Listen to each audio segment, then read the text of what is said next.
terhormat Bapak Profesor Dr. Agus Waluyo MAG selaku dosen pengampu mata kuliah kebijakan halal industri, dan yang saya sayangi dan saya banggakan rekan-rekan saya dan para permisah yang menyaksikan video saya. Nah, di sini saya akan menyampaikan sebuah materi mengenai klaster makanan dan minuman halal.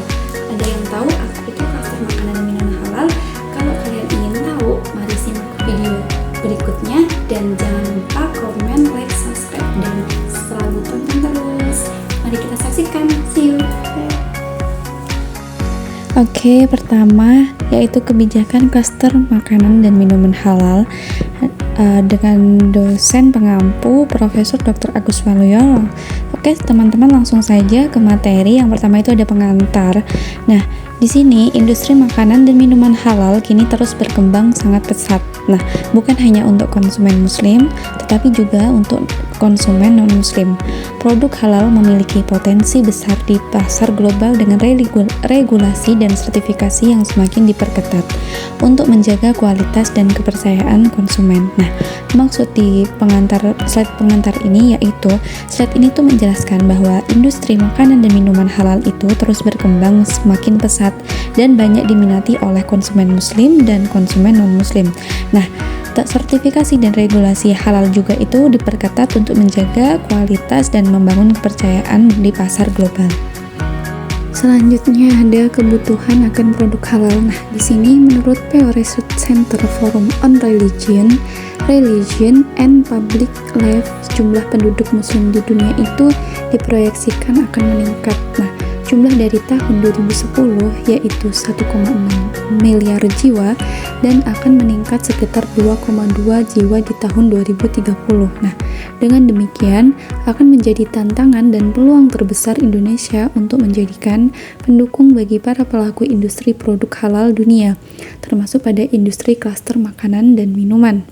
Pada produk makanan halal itu tidak hanya berputaran pada kawasan muslim saja, banyak orang non-muslim juga mengkonsumsi produk makanan halal. Dengan demikian, perlunya strategi para pelaku, produsen, serta pemerintah dan lembaga penting lainnya agar dapat mengembangkan klaster makanan halal di dunia.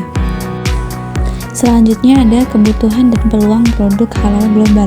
Nah, populasi muslim dunia yang terus meningkat itu memicu permintaan produk halal yang makin tinggi. Selain itu, produk halal kini itu dikonsumsi oleh berbagai kalangan, bukan hanya kalangan dari muslim saja. Nah, hal ini membuka peluang besar bagi pelaku industri untuk mengembangkan produk halal itu di pasar global. Nah, maksud pada slide ini adalah dengan meningkatnya populasi muslim global dan kesadaran konsumen, permintaan produk halal itu semakin pesat. Nah, produk halal kini juga memiliki daya tarik lintas agama yang menciptakan peluang besar bagi industri untuk masuk ke pasar internasional.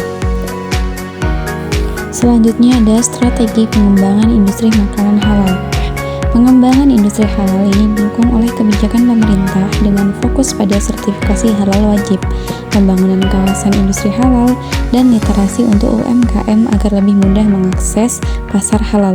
Nah, kolaborasi antar pelaku usaha dan regulasi yang jelas menjadi kunci sukses dalam strategi ini.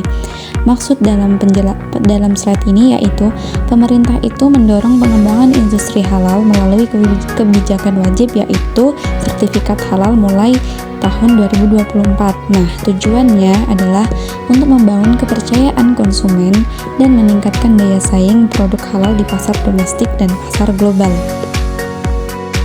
Selanjutnya ada peran pemerintah dalam sertifikasi halal. Nah, pemerintah di sini berperan penting dalam pengembangan industri halal dengan menerapkan wajib sertifikat halal sejak tahun 2024. Nah, hal ini itu bertujuan untuk meningkatkan kepercayaan konsumen dan daya saing produk halal di pasar domestik maupun global melalui regulasi yang jelas dan pengawasan yang ketat.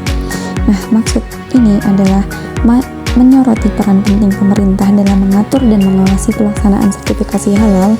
Nah, regulasi juga menjadi landasan utama untuk menjamin produk yang beredar itu sesuai dengan standar halal. Oke, selanjutnya ada kebijakan pemerintah. Nah, menurut Gubernur Bank Indonesia, itu pertumbuhan industri pada produk halal itu memiliki beberapa pengembangan di antaranya. Yang pertama itu untuk melakukan pemetaan sektor industri produk halal agar dapat menyaingi negara lain. Yang kedua, para produsen harus mengikuti kebijakan-kebijakan bersama untuk terus mendorong penerbitan sertifikat halal pada barang dan jasa. Yang ketiga, untuk memasarkan barang dan jasa seperti melakukan promosi dan mengenalkan produk halal pada publik dan memberikan pemahaman tentang seberapa pentingnya itu produk halal. Selanjutnya ada usaha mikro, kecil, dan menengah atau UMKM.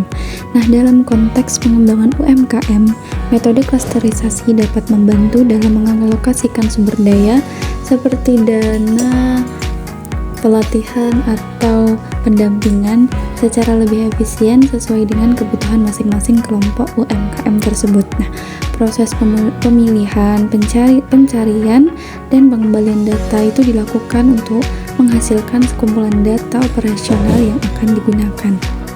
Oke teman-teman, yang selanjutnya ada klasterisasi UMKM dan alokasi sumber daya. Klasterisasi UMKM membantu mengelompokkan pelaku usaha agar dapat mengalokasikan sumber daya seperti pelatihan dan dana secara efisien sesuai kebutuhan kelompok masing-masing untuk mendukung pengembangan produk halal. Nah, maksud dalam slide ini yaitu bahwa klasterisasi UMKM itu memudahkan pengelompokan usaha itu berdasarkan kebutuhan agar pelatihan dan bantuan dana itu bisa dialokasikan lebih efektif dan mendukung industri halal. Selanjutnya ada literasi dan implementasi sertifikat halal pada UMKM. Nah, literasi sertifikat halal juga penting untuk UMKM agar memahami proses dan manfaat sertifikasi. Pemerintah dan lembaga terkait aktif memberikan edukasi dan pendampingan agar UMKM itu dapat memenuhi standar sertifikasi halal. Nah, maksud dalam penjelasan ini yaitu literasi halal itu sangat penting bagi UMKM agar paham bagaimana proses dan manfaat dari sertifikasi. Nah, pemerintah dan lembaga terkait aktif memberikan edukasi dan pembimbingan secara teknis. Selanjutnya ada indikator implementasi sertifikasi halal pada UMKM. Nah, di sini mencakup beberapa. Yang pertama itu ada demografi, kesadaran, kapasitas SDM, kendala, pengetahuan, biaya, sikap, dan produksi halal. Oke, penjelasan selanjutnya mengenai pengembangan kawasan industri halal dan kolaborasi. Nah, pembangunan kawasan industri halal seperti di Cikande, Sidoarjo, dan Bintan ini menjadi proyek pionir. Kolaborasi antara pemerintah, pelaku usaha, dan lembaga riset penting untuk mendorong inovasi dan perluasan pasar halal. Nah, penjelasan lebih lanjut yaitu pembangunan kawasan industri halal seperti yang telah disebutkan itu merupakan langkah yang sangat strategis. Kolaborasi antar pemerintah, pelaku usaha, dan akademisi juga membantu mendorong pertumbuhan dan inovasi. Oke, yang terakhir yaitu ada kesimpulan. Nah, kesimpulan ini pengembangan industri halal itu membutuhkan dukungan berbagai pihak dengan regulasi yang jelas, yaitu sertifikasi wajib, pengembangan klaster UMKM, dan kawasan industri halal. Strategi ini itu memungkinkan Indonesia menjadi pusat industri halal dunia walaupun menghadapi tantangan seperti keterbatasan SDM dan biaya. Penjelasan lebih lanjut yaitu ringkasan bahwa keberhasilan industri halal itu bergantung pada regulasi yang tegas, kolaborasi lintas sektor, dukungan terhadap UMKM, dan pembangunan kawasan industri halal. Nah, Indonesia itu berpotensi besar menjadi pusat industri halal dunia meski menghadapi banyak tantangan seperti SDM dan keterbatasan atas biaya. Oke teman-teman, sekian presentasi yang saya sampaikan. Sebelum saya tutup, di sini saya lampirkan bukti sertifikasi halal karena saya sudah lulus untuk pelatihan proses pendamping produk halal. Nah, jadi di sini saya melampirkan ini untuk mendukung. Ayo semuanya teman-teman pemirsa yang menyaksikan, ayo kita mewujudkan UMKM atau kita membuat produk yang kita buat itu sudah terjamin dan kita harus sudah mempunyai sertifikasi halal.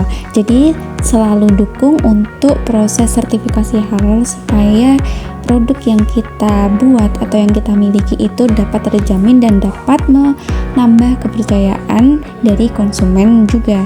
Sekian dari yang saya sampaikan, kurang lebihnya saya mohon maaf. Saya Laila Nur Latifah, pamit undur diri. Wassalamualaikum warahmatullahi wabarakatuh.